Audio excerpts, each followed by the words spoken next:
বাংলা বর্ণ 50টি, রুশ মোট কয়টি? 10টি। ঠিক আছে, বাংলা বর্ণ প্রথমত আবার কয় প্রকার বলছিলাম? 2 প্রকার। রুশ আছে, রুশ নেই। কিছু অক্ষর এমন আছে যেগুলোর মধ্যে রুশ নেই, যেমন নাকি খণ্ডক্ত, অনুস্বর, বিশুদ্ধ, চন্দ্রবিন্দু, এগুলোর মধ্যে কি নেই? রুশ নেই। রুশ নেই মানে কি? কোনো মাথা নেই। ঠিক আছে, এগুলো আপনি শুধু এমনিতে লিখতে পারবেন, এগুলোর মধ্যে কোনো মাথা হবে না। আর কিছু অক্ষর আছে যেগুলোর মধ্যে রুশ আছে, মানে মাথা আছে। রুশ আছে এমন অক্ষর আবার 2 প্রকার, কিছু তাদাখুল, কিছু বেলা তাদাখুল। কিছু তাদাখুল, কিছু বেলা তাদাখুল। আমাদের তাদাখুলের আলোচনা চলতেছে। ঠিক আছে, তাদাখুলের কয় দরস? 7 দরস, বর্ণ হলো 43টি। বেলা তাদাখুলের 3 দরস, বর্ণ হলো 3টি। ঠিক আছে, আগে ছিল কয়টি? 4টি, এখানে 46টি, মোট কয়টি? 50টি। 50টি পেয়েছি আমরা। বর্ণমালার 1 দরস আছে, এই 11 দরসে আমরা বাংলা লেখা শিখবো ইনশাল্লাহ। ঠিক আছে, এখন আমাদের এই যে 10 দরস, এই 10 দরসের মধ্যে প্রথম দরসের মধ্যে আমাদের অক্ষর হলো মোট কয়টি? 11টি। ঠিক আছে, এই রুশ। ঠিক আছে, আমি সর্বপ্রথমে এই রুশটা দিলাম, এই রুশ দিয়ে আমি 11টি অক্ষর বার করব। ঠিক আছে, সর্বপ্রথম একটা টান দিলে কি হবে? ত। ঠিক আছে, আবার একটা টান দিলে কি হবে? সরেও। আবার একটা টান দিলে কি হবে? সরেয়া। কয়টা হলো? 3টা। ঠিক আছে, আমি কিন্তু রুশটা ঠিক রাখলাম। ঠিক আছে, রুশ ঠিক রেখে বাকি সবগুলো মুছে দিয়েছি। রুশ ঠিক আছে, রুশ ঠিক আছে। দেখেন, এরপরে কি হয়েছে? হ। এরপরে কি হয়েছে?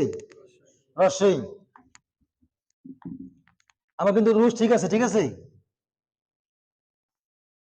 কয়টা হলো? 6টা। কয়টা হলো? 6টা। ঠিক আছে, আমার কিন্তু রুশ ঠিক আছে। বুঝতে পারছেন সবাই? রুশ কিন্তু ঠিক আছে। দেখেন এরপর কয়টা হলো? 7টা। এরপর কয়টা হলো? 8টা। দীর্ঘ 8টা হলো। ঠিক আছে, আমার রুশ কিন্তু কি আছে? ঠিক আছে, এই রুশ ঠিক রেখে আমি যে একটা টান দিয়ে কি হবে? ল। ঠিক আছে, কয়টা হলো? 9টা। আমার রুশ ঠিক আছে, টান দিলে কি হবে? দন্তম ন। আমার রুশ ঠিক আছে, একটা টান দিলে কি হবে? মূর্ধন্য। 11টি অক্ষরের মধ্যে সর্বপ্রথম যে অক্ষরটি, এই অক্ষরটি লেখার জন্য আমাদের যে কাইফিয়ত গুলো বলছিলাম, সর্বপ্রথম একটি মাত্রা দিতে হবে। কি দিতে হবে? সর্বপ্রথম একটি মাত্রা দিতে হবে। মাত্রা দিলাম। মাত্রা দেওয়ার পরে 2 নম্বর আমরা এখন কি লিখতেছি? ত। কি লিখতেছি? ত। ত লেখার ক্ষেত্রে সর্বপ্রথম আমাদের একটা মাত্রা দিতে হবে। সর্বপ্রথম আমরা কি দেব? মাত্রা। এই মাত্রা দেওয়ার পরে আমাদের কাজ হলো এই মাত্রাটাকে দাগি বরাবর আমরা তুলবো, সোজা বরাবর তুলবো। বুঝতে পারছেন? এই মাত্রাটাকে আমরা সোজা বরাবর তুলবো। তুলের পরে এটাকে বাঁকা করে এই দাগের মাঝ বরাবর আমরা নিয়ে আসবো। ঠিক আছে, বাঁকা করে আমরা মাঝ বরাবর নিয়ে আসবো। এরপরে এই জায়গায় ধরে সোজাকে টান দিব। সোজায় টান দিলাম, কিন্তু এটাকে ছেড়ে দিতে হবে। এটা আমি যদি এগুলো ধরে রাখি তাহলে হবে না, এটাকে ছেড়ে দিতে হবে। আর বিশেষ করে লক্ষণীয় বিষয় হলো এই দাগিটা এই জায়গার সাথে লাগবে না। আমরা অনেকে লেখার ক্ষেত্রে এইভাবে সরাসরি লাগিয়ে দিই, এরকম এরকম ভাবে লাগালে আমাদের লেখা হবে না। ঠিক আছে, তাহলে আমরা কয়টা অক্ষর পাইলাম? মোট একটা অক্ষর পাইলাম। নতুন ভাবে শুরু হচ্ছে ইনশাআল্লাহ। দেখেন 2 নম্বর, আমরা যদি সরও লিখি, সরও কিভাবে লিখবো? সরও লেখার ক্ষেত্রে আগে আমাদেরকে একটা মাত্রা দিতে হবে, তারপর একটি ত লিখতে হবে, তারপর একটি কি লিখতে হবে? ত। এরপর পেটের নিচ থেকে, পেটের নিচ থেকে অনেকে অনেকে দেখা যায় পেটের উপর থেকে লেখে একবারে, এরকম হবে না। পেটের একটু নিচ থেকে আমাদেরকে টান দিয়ে একটা আকার দেব। কি হবে? কি হবে? সরেও। সরে লেখার ক্ষেত্রে আমাদের আরেকটি আকার দেব। আরেকটি আকার দেওয়ার পরে আমাদের আরেকটি কাজ, মাঝ বরাবর আমরা একটা দাগি দেব। মাঝ বরাবর থেকে আমরা একটা দাগি টান দেবো উপরের দিকে। ঠিক আছে, তাহলে কি হলো? সরেয়া। আপনারা সকলে বুঝতে পারছেন তো? হ। মোট 11টি অক্ষর বলছিলাম, এর মধ্যে হ। দেখেন তোর মতো আগে আমরা মাথা দেব, ঠিক আছে? মাথা দেওয়ার পরে সোজা বরাবর আমরা টান দেব, বুঝতে পারছেন? আবারও দিচ্ছি, সর্বপ্রথম আমরা কি দিয়েছি? মাথা। মাথা দেওয়ার পরে সোজা বরাবর আমরা টান দেবো ইনশাআল্লাহ, ঠিক আছে? এখানে লক্ষণীয় বিষয়, এই জায়গায় অনেকে কোণ দেয়, এই জায়গায় অনেকে এইভাবে লেখে, কোণ দিয়ে লেখে, বুঝতে পারছেন? এই কোণটা হবে না, ঠিক আছে? এই জায়গায় কোণ হবে না, কোণ ছাড়া হবে।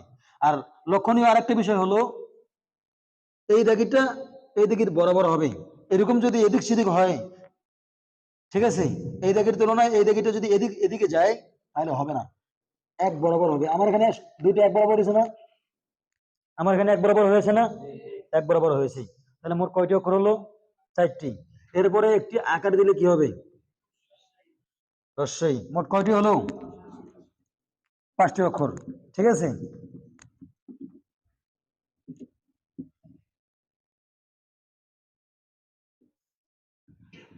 আমরা তোর মতো আবারও মাথা দেব, তোর মতো আবারও কি দেব? মাথা, ঠিক আছে? মাথা দেওয়ার পরে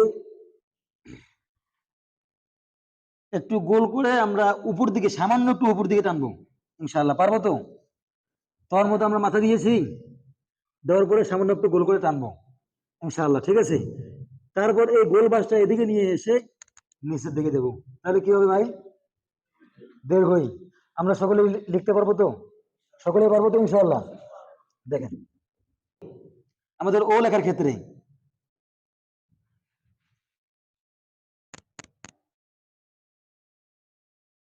সর্বপ্রথম গোল আকারে দিয়ে তোর মতো লিখতে হবে, ঠিক আছে?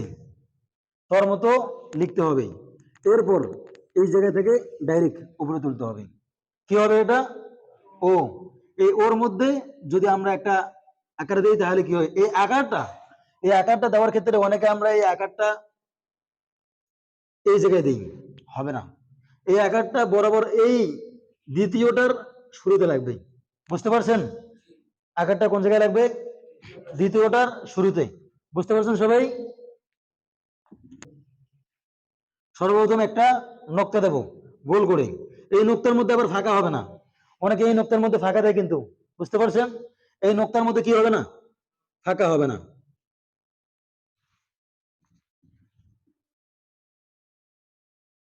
এই যে কোন হয়েছে না, কোন হয়েছে না? তাহলে একটা নোক্তা হবে, এই নোক্তার মধ্যে ফাঁকা হবে না, তারপরে উপরে কোণ হবে, তারপর একটা আকার হবে।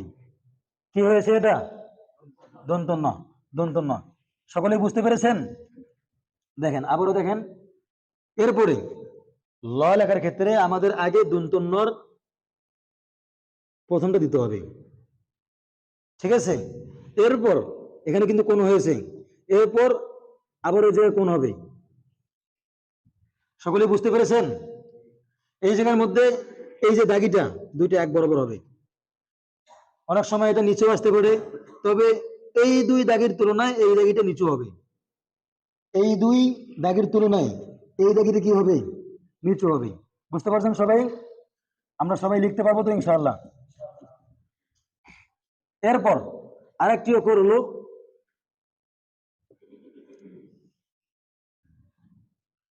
এটা কি? মূর্ধন্য। এই মূর্ধন্য লেখার ক্ষেত্রে আমাদের সর্বপ্রথম একটি কি দিতে হবে? নোক্তা দিতে হবে। নোক্তার মধ্যে ফাঁকা হওয়া যাবে না, ঠিক আছে? এরপরে এই নোক্তাটা দাগের উপরে লাগবে। কোথায় লাগবে? এই নোক্তাটা দাগের উপরে লাগবে। এরপরে সরাসরি নিচে আসবে, নিচে এসে একটা আকার দিব, এবং এই জায়গার মধ্যে অর্ধমাত্রা হবে। কি হবে? পরিপূর্ণ মাত্রা দেওয়া যাবে না। কি মাত্রা হবে? অর্ধমাত্রা হবে। আমরা সকলেই বুঝতে পেরেছি তো?